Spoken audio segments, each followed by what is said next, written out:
Vocês estão vendo a tela, vamos continuar com leis de Newton, tá certo? Só que agora a gente vai continuar ainda fazendo leis de Newton, primeira lei de Newton, né, que é a estática newtoniana, que a gente viu o início dela semana passada. Só que o que nós vimos na semana anterior eram situações em que os objetos ficavam estáticos, mas naquelas estruturas penduradas, com um cabo, dois cabos, né? E a gente vai ver agora quando os objetos permanecem estáticos, mas apoiados em alguma superfície. E aí, para fazer esse tipo de estrutura, a gente precisa levar em consideração uma coisa que é muito importante no curso de manutenção, que é a questão do atrito, né?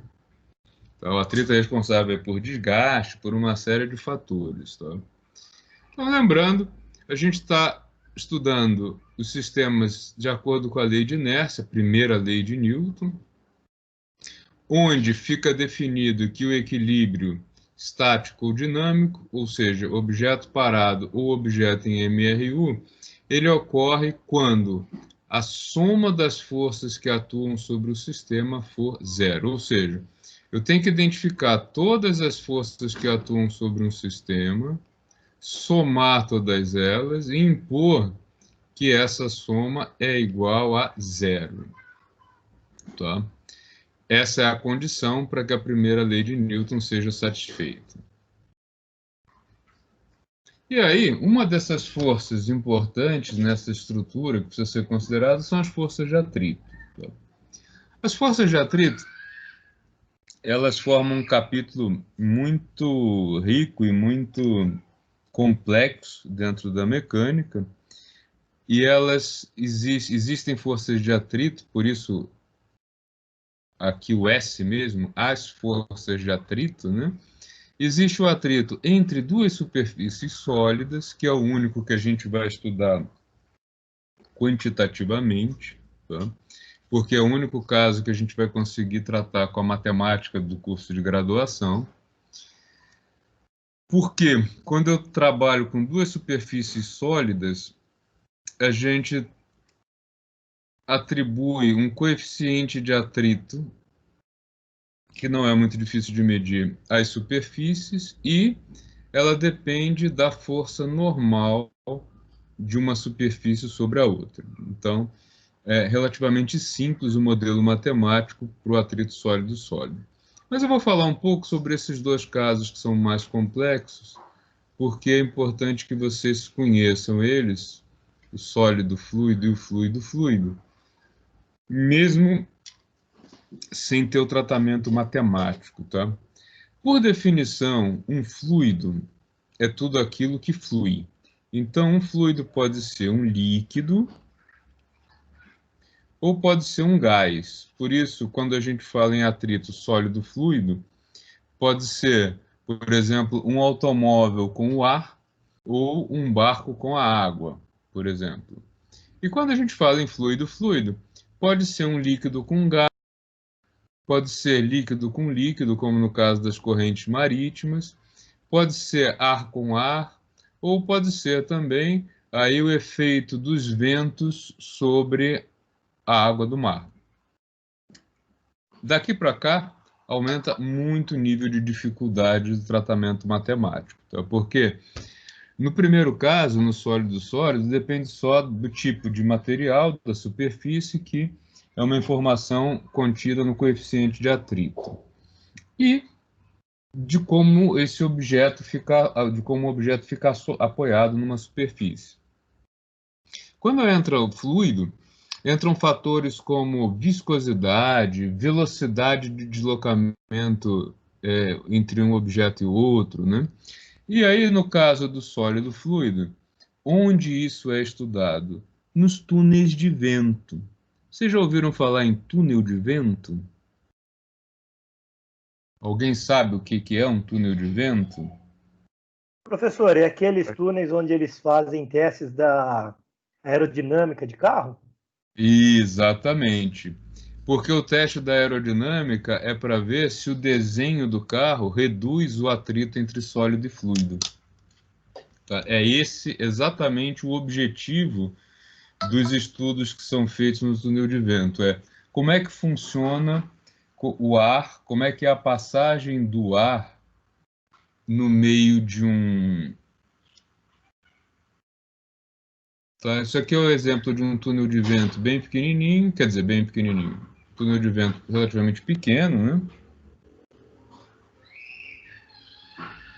Onde nós temos aqui um objeto.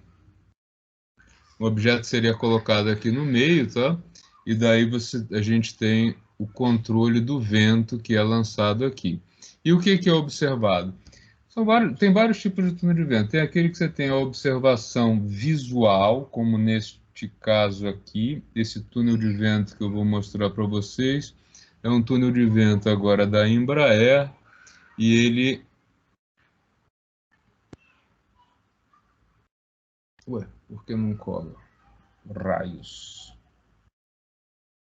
Esse túnel de vento aqui, tá, que a Embraer usa para fazer testes, ele tem aí, ele é pequeno, né? Obviamente não cabe um avião aqui dentro. E ele tem uma janela que permite uma observação visual, tá?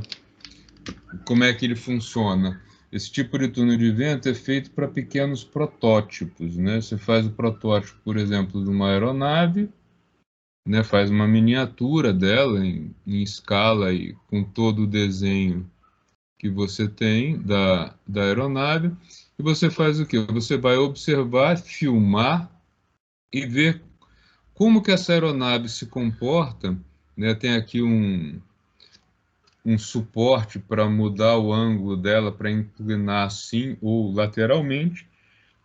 E a ideia aqui é ver como que esse desenho da aeronave vai responder à passagem do vento e um vento controlado, que ele pode aumentar, reduzir, né? Criar alguns, né? Muito comum identificar os pontos de maior atrito pelo aquecimento, então são colocados sensores de temperatura para detectar a variação de temperatura do protótipo, tá? Tudo bem até aí, gente? Então o fluido é o vento, né? E o sólido, aí no caso, a aeronave. Os túneis de vento, eles são objetos, são sistemas que podem ficar muito caros, tá? Por exemplo, esse aqui, que é da Ferrari, né? Ele é feito para trabalhar não com protótipo, mas com o carro mesmo, tá? O carro é colocado aqui nessa parte maior, esse sistema todo aqui é para fazer circular o vento, e aí o carro é todo monitorado para ver, não é mais uma miniatura, né, de um carro, é o carro em si que é analisado contra aí o vento para ver como é que eu posso fazer para mudar o desenho e os materiais que são colocados no automóvel para usar o atrito de maneira a meu favor, né, num projeto. Se vocês olharem as mudanças que ocorreram nos últimos anos na aerodinâmica de automóveis, de bicicletas e até mesmo em roupas usadas por atletas, né, tudo isso tem muito da contribuição do estudo do atrito nos túneis de vento. Tá? Vou colocar aqui dois exemplos extremos para vocês, para a gente comparar o desenvolvimento de dois tipos de automóvel. Pessoal, tudo bem até aí? Alguém com dúvida? Professor, tá tranquilo. De boa. Tranquilo? Enquanto não bota cálculo, fica tudo bem, né? Que estraga a física É isso quando aí. entra cálculo na história, né? Professor, você só está explicando o conceito? Eu cheguei agora. Só o conceito, por isso que tá todo mundo feliz. Não tem conta por enquanto. Olha que beleza. Ah, beleza.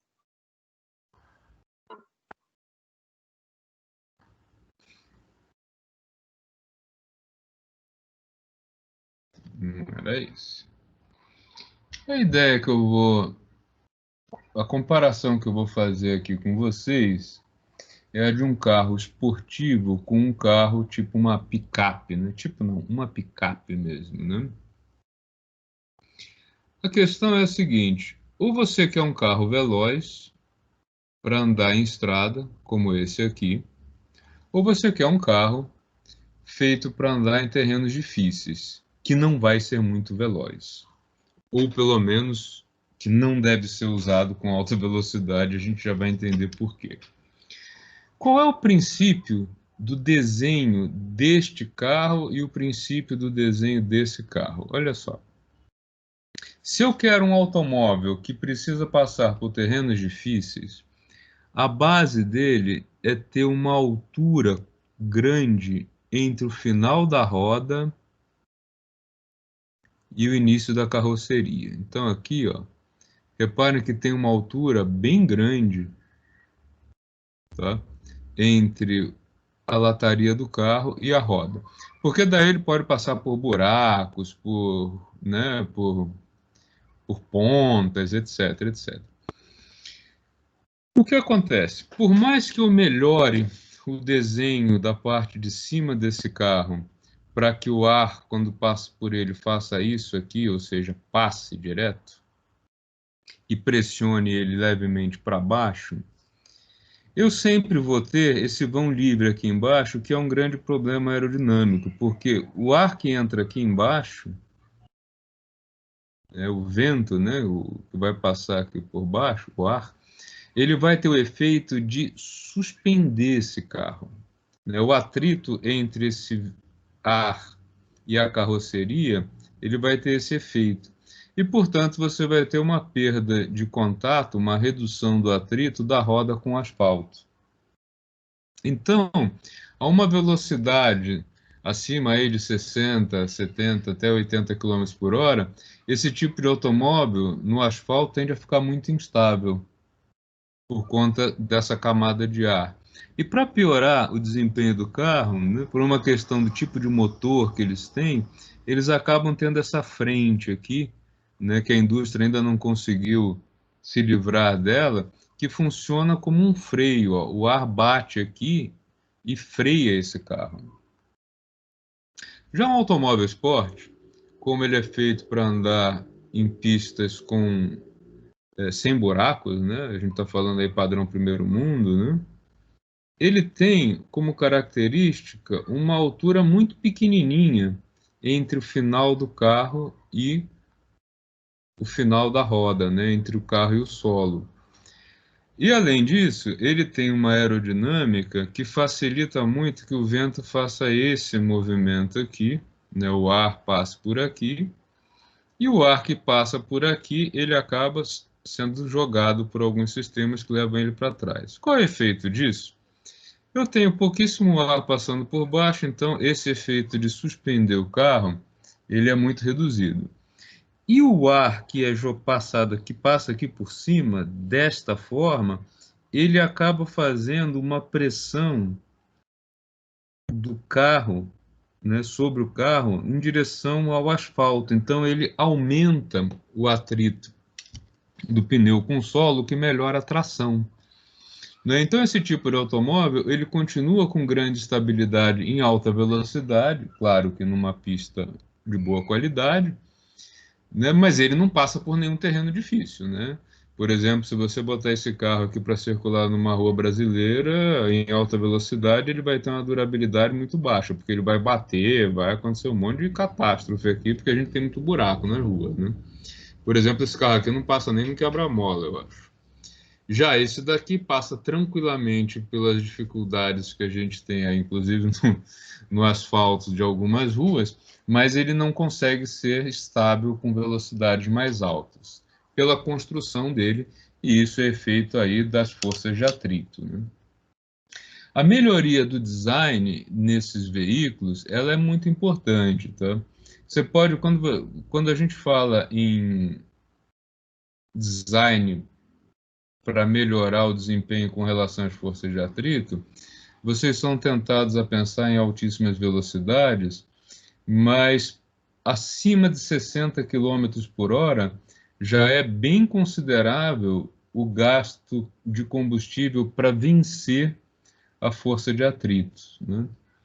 Então, isso aqui é muito importante, mesmo em velocidades que são tipicamente urbanas, tá? Como 60, 70 km por hora. 80 km por hora já é uma velocidade onde a aerodinâmica faz muita diferença. E nós observamos uma mudança muito grande, tanto no design de carros quanto de caminhões, né? Uma peça que muita gente fica perguntando por que diacho o caminhão passou a ter aquele chapéu, né? Os caminhões mais antigos, eles não tinham essa peça aqui, tá? Eles eram mais chapados, né? Deixa eu pegar uma imagem de um caminhão mais antigo aqui, para a gente conseguir comparar.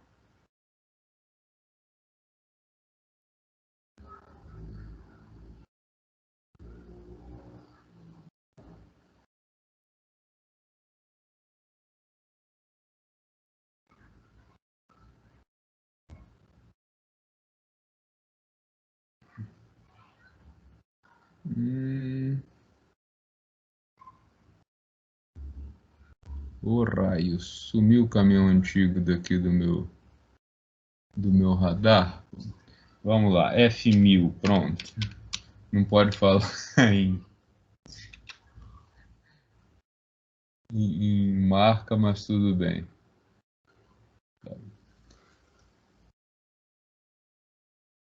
O típico caminhão mais antigo, ele tinha um tipo de carroceria. Deixa eu pegar uma imagem com carroceria para a gente comparar.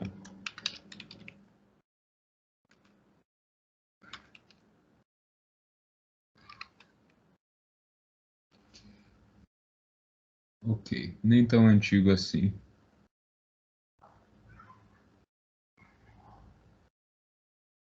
Olha só, o caminhão sem essa peça,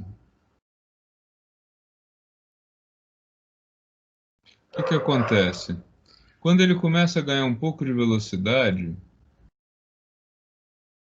essa região aqui, essa área aqui, ó, ela forma uma verdadeira barreira que impede a passagem do vento. E ele chapa aqui, né? Então isso aqui freia muito o caminhão.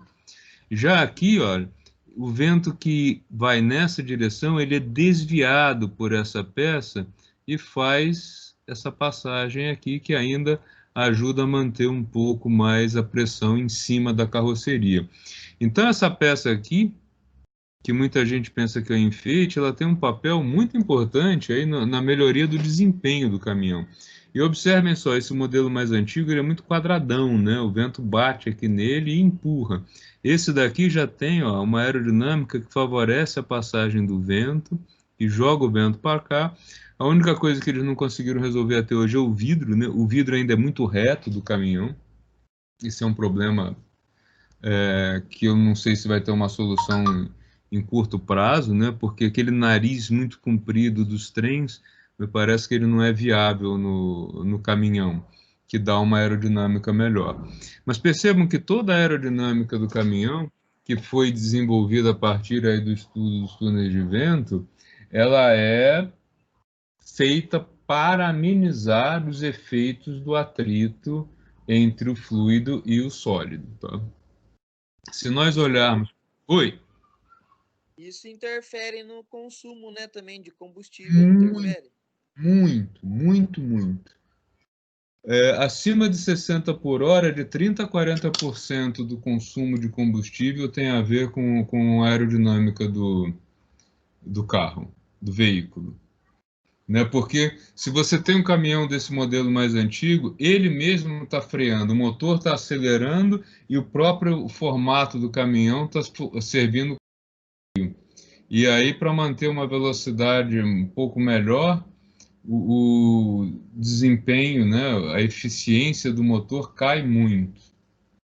Né? O contraponto disso, se a gente olhar, por exemplo, o carro de Fórmula 1 atual, ele tem. Deixa eu puxar uma imagem de um carro de corrida que ele é um show de aerodinâmica, né? Ele é feito para reverter o vento que bate nele, né? Para reverter os efeitos do atrito do ar com o sólido, de maneira a transformar ao máximo esse efeito em ganho de aderência. Professor, e moto? A moto também. Moto, tudo isso é testado em túnel de vento. Atualmente, nenhum desses veículos é feito aí sem que a proposta nova passe por túnel de vento. Porque a diferença é enorme. Olha só, por exemplo, no carro de Fórmula 1, como é que eles tratam essa questão do vento? O carro de Fórmula 1 não vai passar por buraco, então ele tem o mínimo do mínimo de distância do piso. Então, assim, a camada de ar que vem aqui por baixo já é muito pequena. Né? Aqui, ó, o piloto praticamente vai sentado no chão, né? E ainda por cima ele tem duas peças que fazem muita diferença. Essa aqui, que joga o ar para cima e aumenta a aderência dele no solo, tá? Eu não sei se vocês já viram isso acontecer, mas quando essa peça quebra, esse carro fica ingovernável. Ele precisa dessa tração aqui em cima para que o pneu fique aderente ao chão. E aqui atrás, ó, o aerofólio traseiro, qual é a função dele? É fazer o vento fazer isso. Tá? É empurrar o carro para baixo com a força do vento. No caso das motos e das bicicletas, também existe aí todo um trabalho para ver tipo de material, tipo de pintura, né, que você vai colocar. Professor, Oi. esse peso que o vento faz forçar na frente e na parte de trás, é sentido no corpo também? Ou é mais só o carro Do mesmo? piloto, não, porque o piloto hoje ele fica muito afundado aqui no carro, né? Passa por cima dele. Senão ele não aguentaria a pressão aqui na cabeça, né? É um dos problemas que tem, por exemplo, na moto de passeio, né? A típica moto estradeira, que é confortável para você fazer viagens mais longas. Pensa, por exemplo, na Harley Davidson, que é um ícone disso, né? Você vai sentado ali, né? Ereto. E o teu peito funciona como um freio para o vento, né? Então ela não tem um bom desempenho em termos de velocidade. Já quando você pensa numa moto para alta velocidade, a diferença do design e da bicicleta também, viu? Não é só a moto, não.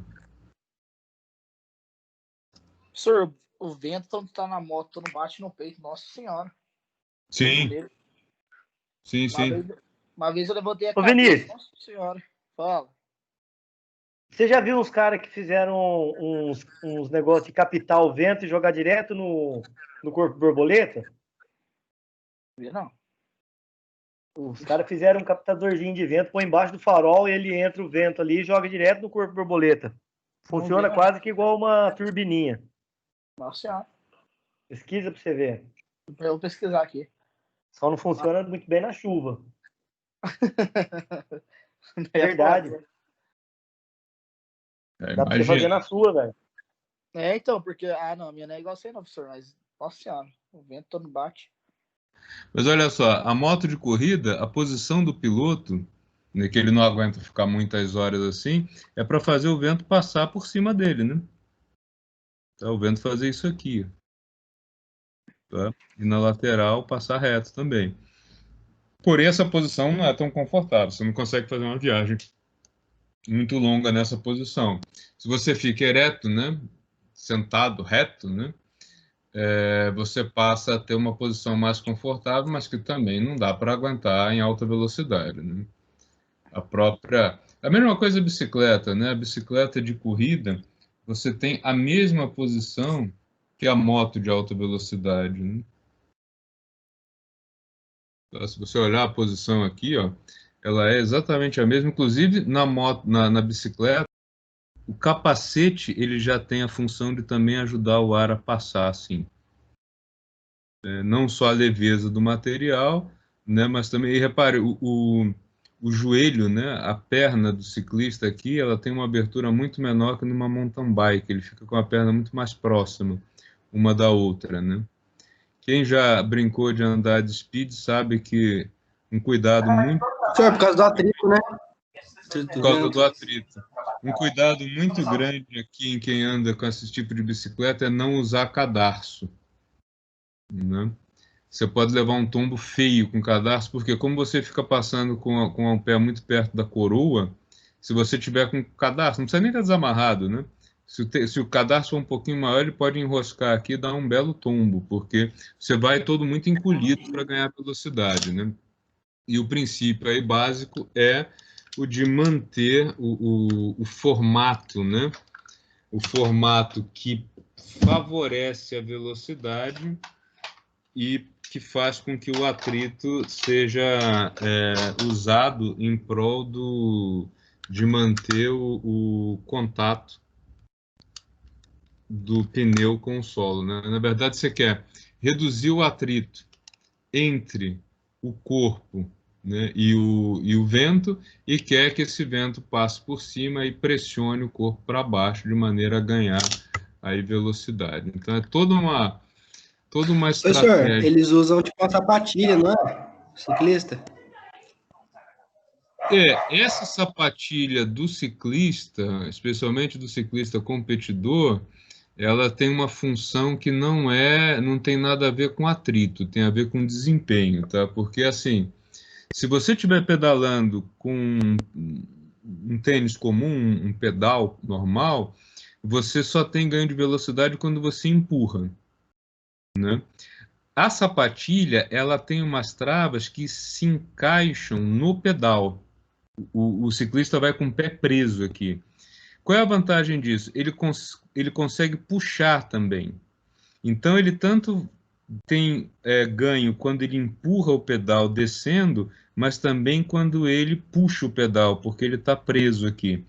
Isso faz com que ele tenha uma velocidade que ela é aí 60%, 70% maior do que se ele tivesse sem esse tipo, no mínimo 30, dependendo do ciclista amador que não tem uma musculatura tão bem preparada, né? Mas ele está no mínimo 30% mais veloz. Porém, é extremamente desaconselhável para quem não faz treino profissional. Porque se você tiver numa estrada ou tiver numa ciclovia e alguém entrar na sua frente, dificilmente você vai conseguir soltar o pé daqui rapidamente. E aí os tombos são feios, tá? Eu conheço 2 caras que estão com metal aqui, que estão com uma placa no pulso por causa desse tipo de pedal que fica preso, né? Entrou alguém na frente, passou um cachorro, ouviu um buraco, você freia, você tem que fazer um movimento lateral para desengatar a sapatilha do pedal. Se você não consegue fazer isso, você voa junto com a bicicleta, porque ela vai presa, né, se você levar um tombo. É uma beleza. Não é, e é um brinquedo caro, um conjunto de sapatilha com o pedal está na faixa aí no mínimo de 500 paus. É um brinquedo caro e desastroso para muita gente, viu?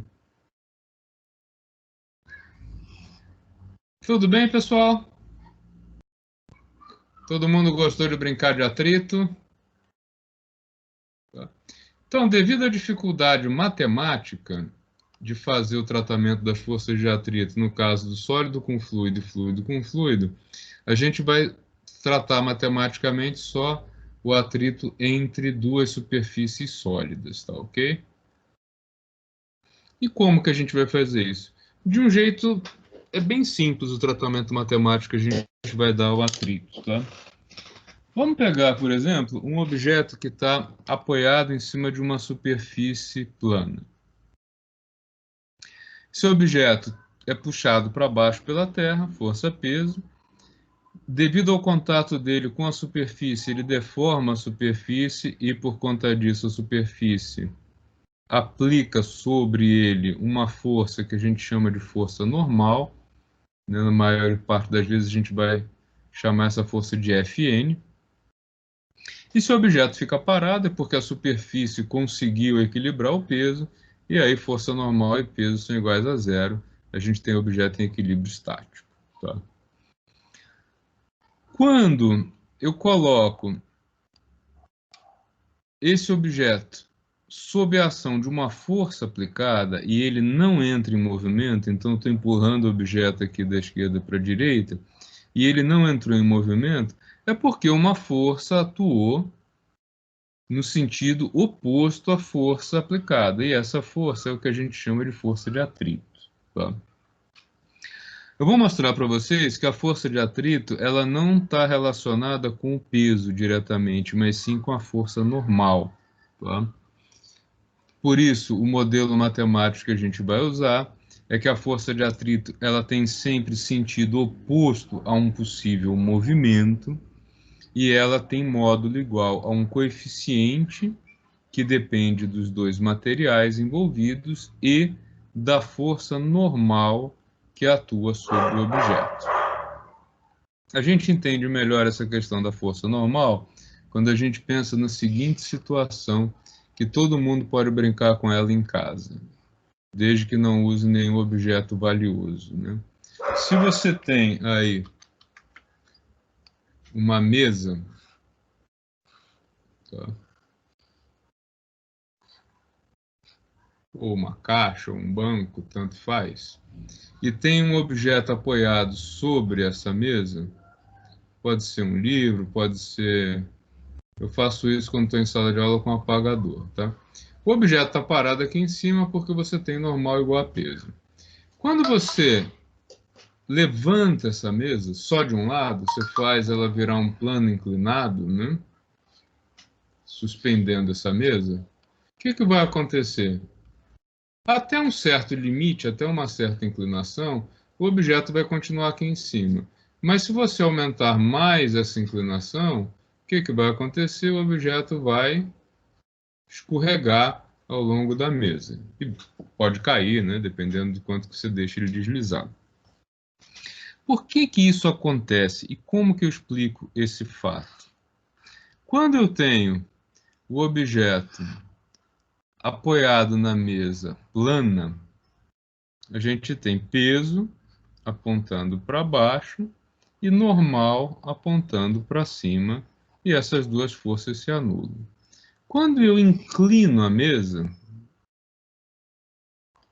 o peso continua apontando para baixo. A Terra puxa o objeto sempre para o centro dela. O que acontece com a força-peso? O peso aqui passa a ter duas componentes. Ó. Eu passo a ter uma componente da força-peso que tende a arrastar o objeto superfície abaixo, que eu vou chamar de Px, e tem uma outra componente que pressiona, essa sim, o objeto contra a bancada.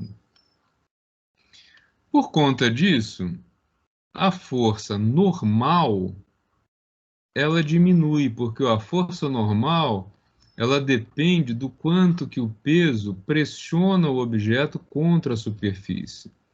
E aí o que acontece? Quando essa força normal diminui e Px aumenta, na medida em que você aumenta essa inclinação, o que vai acontecer? A força de atrito, ela depende não do peso, mas da força normal. Então, quanto maior a inclinação, menor a força normal e maior a componente x do peso. Por isso, após algum tempo, após uma certa inclinação, o objeto tende a entrar em movimento devido a essa variação de ângulo. Então, olha só, um desenho um pouquinho mais bem feito. Que força nós temos quando um objeto está parado, apoiado num plano inclinado? A força peso, está aqui, vertical para baixo, que é dividida em duas componentes. Uma que pressiona o objeto contra a bancada, que é a força PY, e outra que tende a arrastar o objeto plano abaixo. Tá? PY é anulado por força normal. Mas quanto maior a inclinação, menor PY e maior PX. Diminuiu PY, diminuiu a força normal. Diminuiu a força normal, então, ó, diminuiu força de atrito. E aumentou o PX. Então vai chegar um ponto em que o objeto vai entrar em movimento. Tá? Uma coisa importante de observar aqui é o seguinte: o ângulo do plano inclinado é o mesmo ângulo entre o vetor peso e a componente PY do peso. Vamos tentar entender por quê? Reparem que aqui a gente tem um triângulo retângulo grande. Estou tracejando ele aqui em vermelho. E esse triângulo é retângulo aqui. Ok? E do outro lado a gente tem um triângulo retângulo aqui. Esse lado é o lado de 90 graus, tá? Esse ângulo daqui, reparem que aqui eu tenho θ, aqui eu tenho 90, então aqui eu tenho o quê? 90 menos θ. Esse ângulo aqui é 90 menos θ. Logo, esse ângulo daqui, que é o ângulo entre o peso e PY, é o próprio θ. Tá? Por que que isso é importante? O que está simulado aqui é o que a gente faz no laboratório, quando está nas aulas presenciais, com umas pecinhas e um plano inclinado, que a gente controla a inclinação. A gente leva a inclinação, a gente vai aumentando o ângulo θ até o máximo valor de θ para o qual o objeto permanece em repouso. Tipo, aumentou mais meio grau, o objeto cairia. Tá? Nessa condição, o que que acontece? Bom, primeira coisa, vamos fazer a divisão em Px e Py. Tá? Reparem que Py é a componente do vetor peso que fica adjacente, grudada no ângulo θ. Então, Py é o peso vezes o cosseno de θ. Já Px, que é esse daqui, é proporcional, é igual a esse comprimento aqui, que é oposto ao ângulo θ. Então, Px é o P seno de θ. Para que o sistema permaneça em equilíbrio pela primeira lei de Newton, nós temos que garantir que, aqui primeira lei de Newton, que Px seja igual à força de atrito. Né? Porque se Px aponta para cá, a única força que se opõe a ele é a força de atrito. E que o Py seja igual à força normal, ou seja, que a superfície suporte a pressão e não quebre. Quando eu substituo esses valores de Px e Py nessas duas equações, eu chego nisso aqui, ó. P seno de θ é igual a φ, Px, e P cosseno de θ é igual à força normal. Se eu dividir o que está do lado esquerdo dessa equação pela outra, ó, tenho P, seno, cosseno de θ. Então aqui eu tenho tangente de θ. E do outro lado, força de atrito sobre força normal. Se a gente usa o nosso modelo de força de atrito, que a força de atrito é um coeficiente que depende das superfícies, dos materiais, vezes a força normal, eu cheguei à conclusão que o coeficiente de atrito estático é igual à tangente do ângulo θ. Isso quer dizer, então, que o nosso brinquedinho lá do laboratório serve para medir coeficiente de atrito. Como?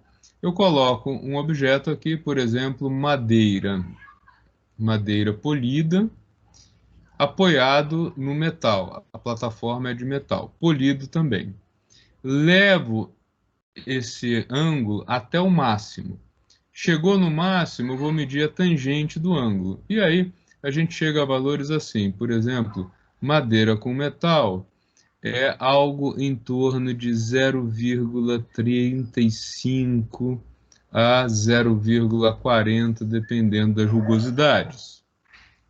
Se fossem dois metais bem polidos, esse coeficiente de atrito fica lá na faixa de 0,15 a 0,20. E se for pneu de carro em bom estado, com asfalto de boa qualidade, o coeficiente de atrito vai lá para 0,7 a 0,8, né?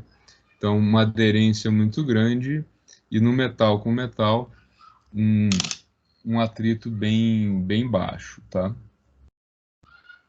Tudo bem até aí, gente?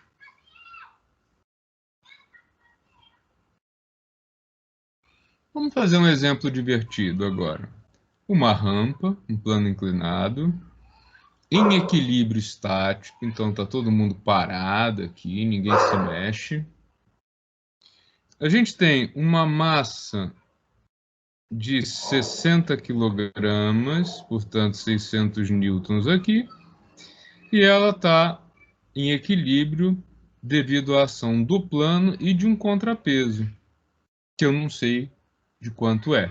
Eu quero saber qual é o valor do contrapeso que vai ficar aqui, garantindo o equilíbrio, sabendo que o coeficiente de atrito entre o bloco e a superfície é de 0,2, tipicamente de dois metais polidos, tá? Aproveito para chamar a atenção de vocês para uma coisa. Senhores da manutenção, se essa correia aqui não estiver bem reta, formando 90 graus com o bloco, olha o que eu fiz aqui. Eu criei uma tensão que ela é diferente da que eu queria. Ela tem componente horizontal, mas também vertical. Isso compromete bastante o rendimento de um maquinário. Por quê? Eu criei, ao conectar erroneamente, né, ou porque a roldana está com o tamanho errado, ou porque o gancho foi preso de maneira errada, eu criei uma força que não deveria existir. E isso daqui certamente vai causar desgaste nesse equipamento, quando ele entrar em movimento. Tá? Então, só uma chamada de atenção aí para vocês de alguma coisa que às vezes parece uma besteira. Ah, ficou só um pouquinho para cima, você vai gerar uma puta de uma tensão, né, que não vai ter muito efeito em 1, 2 usos, mas que no longo, médio prazo vai causar um desgaste muito maior no material. Tá? Então, esse tipo O senhor tem que ficar 90 graus na onde mesmo? 90 graus entre a correia e o material aqui. Para que essa tensão ela seja plano, tá?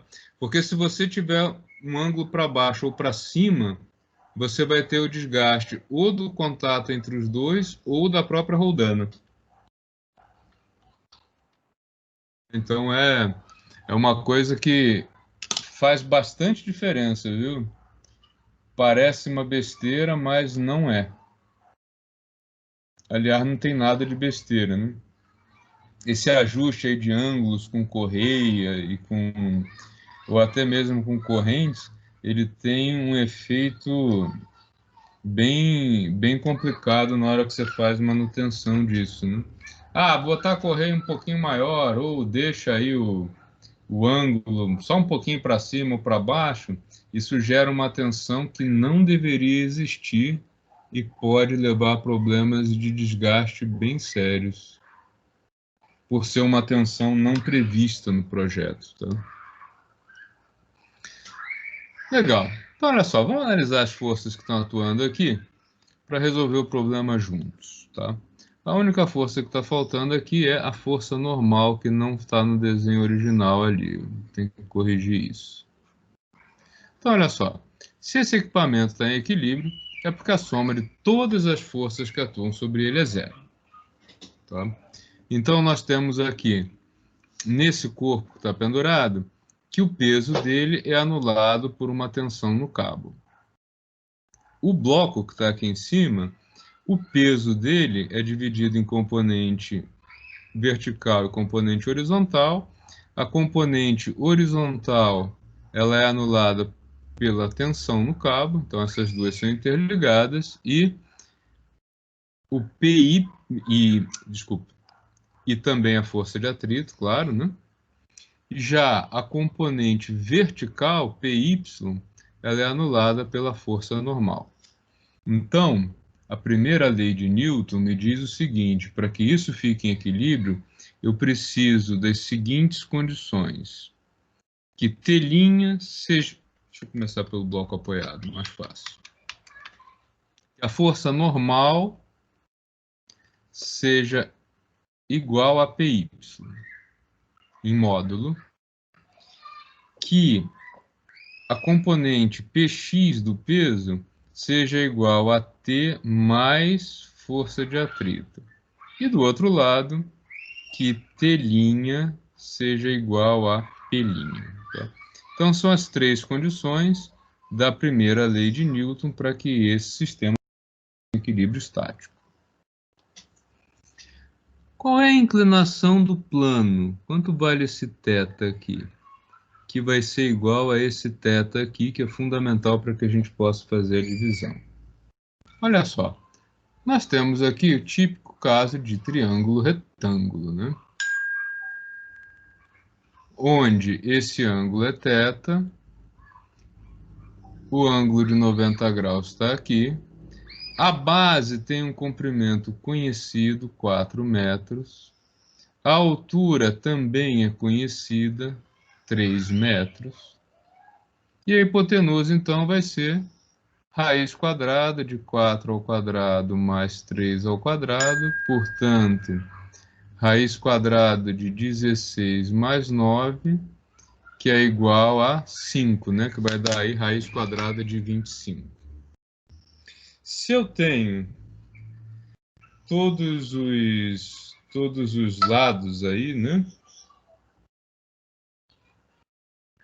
Eu tenho os valores de seno e cosseno do ângulo θ. Porque, ó, seno é definido como cateto oposto, 3, dividido pela hipotenusa, 5. Isso é o mesmo que 0,6, tá? O cosseno de θ é igual a cateto adjacente, 4, dividido pela hipotenusa, 5. Isso é o mesmo que 0,8. Então, nós temos o seno e o cosseno, temos o valor da massa que está apoiada, o exercício fornece isso no enunciado, 60 kg, e a pergunta é, quanto vale o M pendurado? Tá? Legal. Tudo bem até aí? Além das equações da primeira lei de Newton, tem mais duas coisas. A terceira lei de Newton me garante que T e T' tem que ter módulos iguais, senão eu teria um elástico ali, não um cabo inflexível, e não um cabo inextensível. E nós vamos usar o modelo de força de atrito igual a coeficiente de atrito vezes força normal. Tá?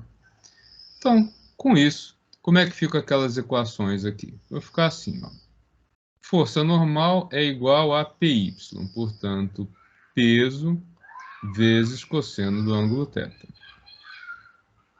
Px é P seno do ângulo θ, que é igual a tensão mais força de atrito, que é coeficiente vezes força normal.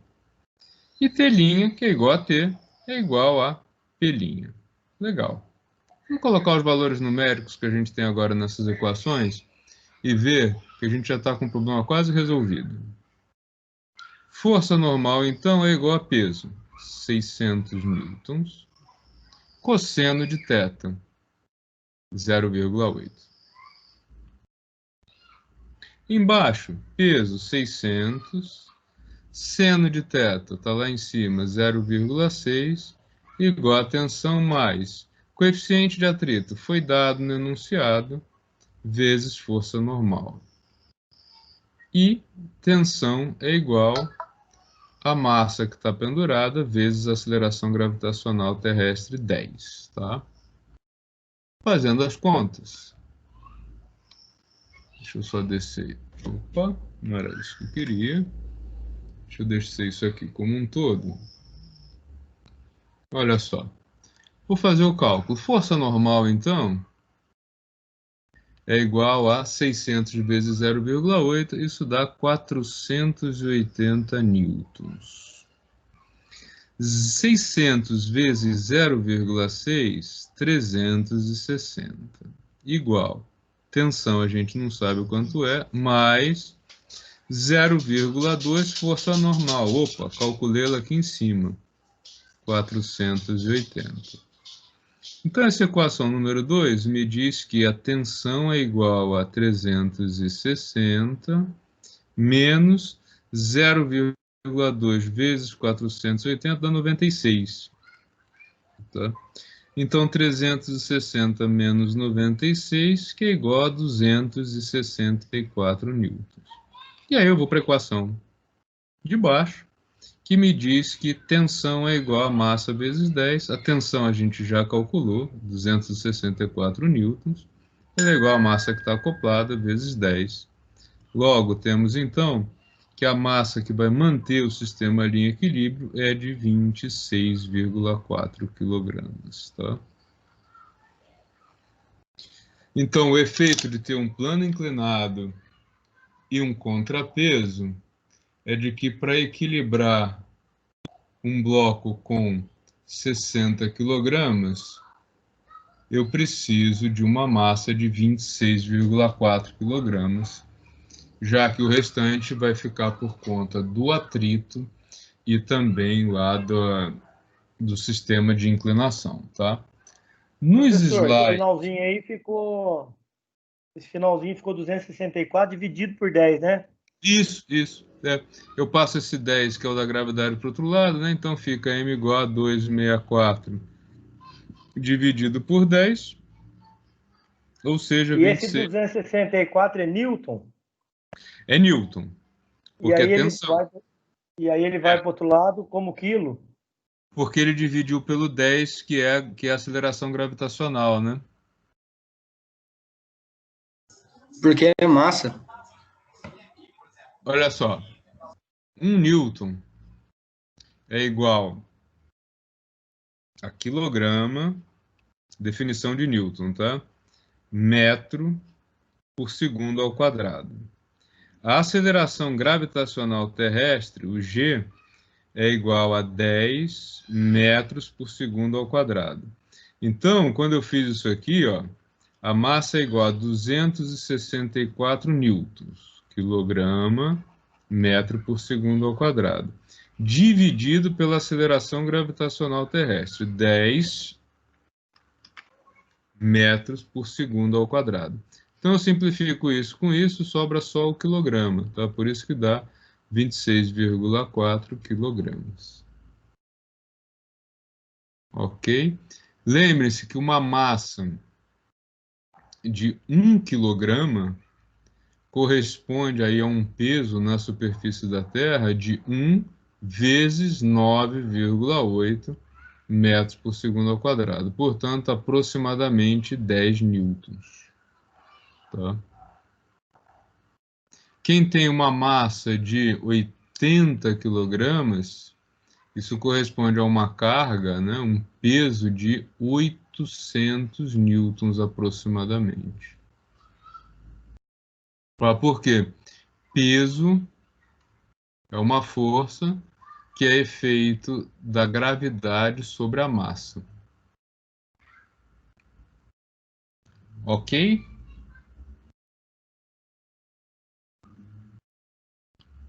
Ok, professor, obrigado. Tá? Se vocês olharem... Oi. Eu estava copiando ali embaixo da divisão ali. Que número que tá ali, por favor?